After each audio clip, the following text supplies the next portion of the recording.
Lunch is baked potato bar and popcorn shrimp, and sausage, egg, and cheese on fresh baked biscuit with oven roasted potatoes. Yeah.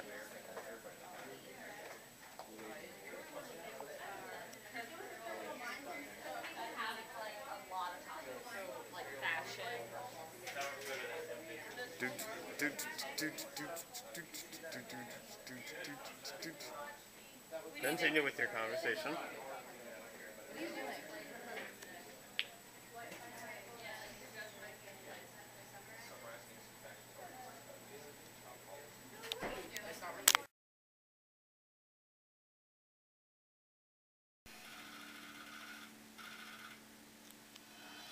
In today's digital age, banks can send trillions of dollars around the world in just a nanosecond. But in the early 20th century, the data stream consisted of an ingenious system of pipes and fans, sending hard cash from one building to the next. The driving force behind a pneumatic tube system is pneumatics. When you have a fan attached at one end of the tube, it generates a positive pressure which pushes the transport canister away from the fan. The transport canister has cuffs that create an airtight seal with the pipe. Henry and Orson were a couple of tunnel rats looking to make a quick buck. They cased the bank and knew it sent the afternoon deposits across town at precisely 5 p.m. Here we go. Orson cut through the pipe, jammed a piece of wood into the hole, and waited.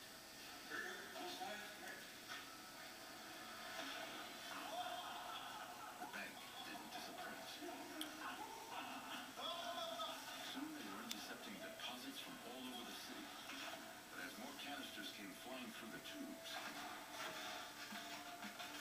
pressure began to build up in the pipe. Another one there. Henry and Orson weren't about to leave anything on the table. Push, Orson, push! They strained to get to the rest of the loops.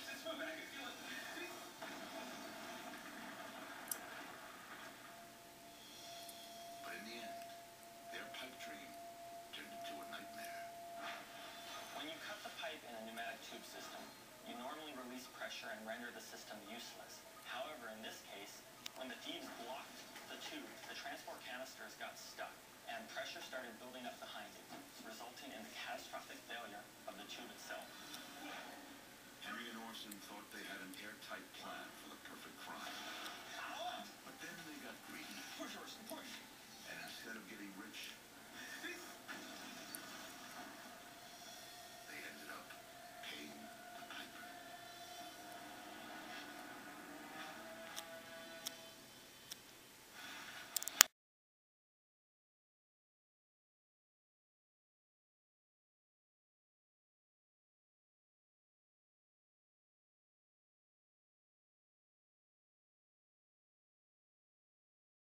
So America is a huge pluralistic culture.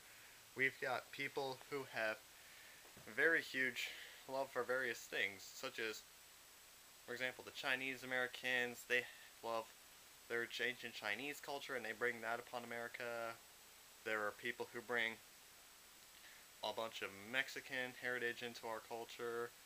There's a bunch of European heritage into our culture, obviously. And let's not forget the Native Americans. They bring a lot of tradition into today's culture. So as you can see, modern day America has a huge pluralistic culture.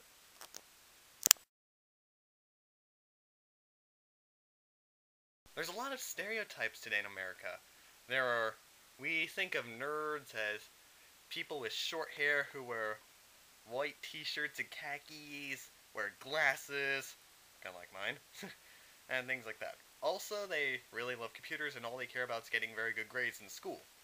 And then we think of jocks, on the other hand, as basically idiots. All they care about is getting huge degrees in sports, and they absolutely hate music.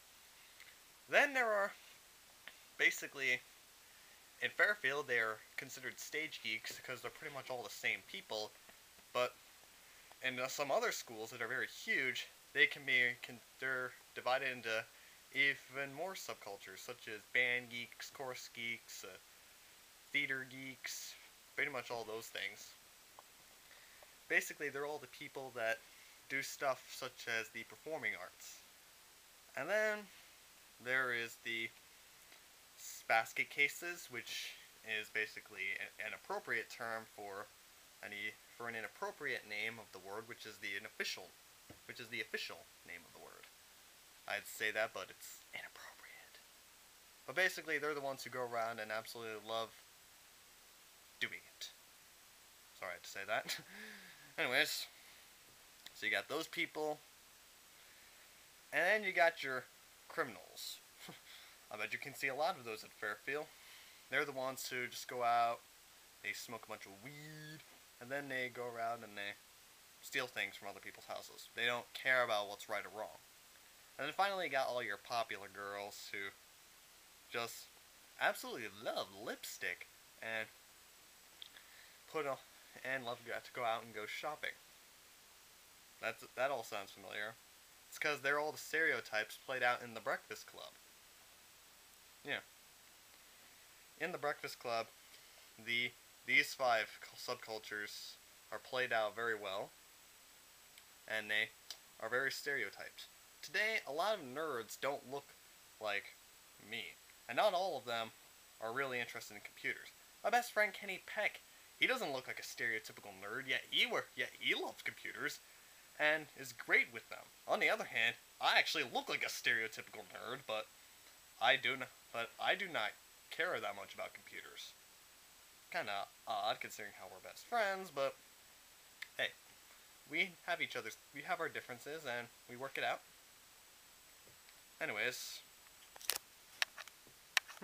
I know a lot of friends of mine who are jocks, and they don't really act like stereotypical jocks. They don't really go around and bully all the nerds. Yeah. So, yeah.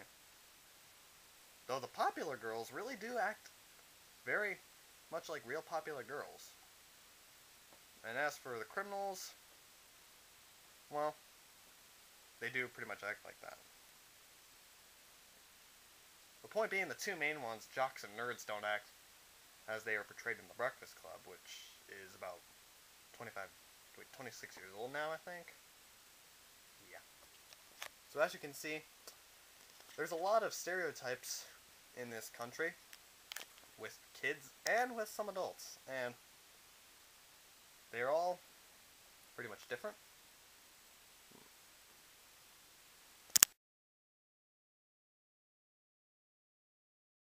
Technology in America. That is the big one. Alright. Technology has caught a lot of people to stop doing a bunch of physical activities. In the past, before there was all this internet and all that stuff, people had to do physical labor to have fun. I mean, there's this desire to have entertainment and fun. And so people back in the old times would do physical labor to get this fun and this entertainment. But people don't like doing physical labor at the same time. Technology, like this phone here, has created an alternative for doing physical labor. So if you think about it, it kind of lowered the bar, a little bit.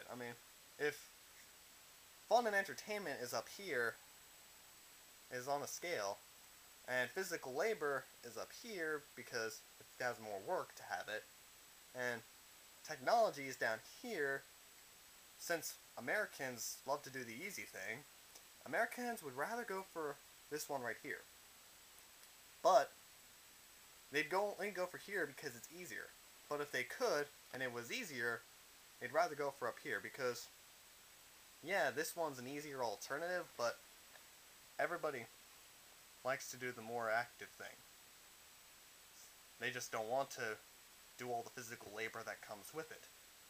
So, in a way, technology is kind of hurting us, but at the same time, it's getting kind of better because as technology advances, like that Xbox over there,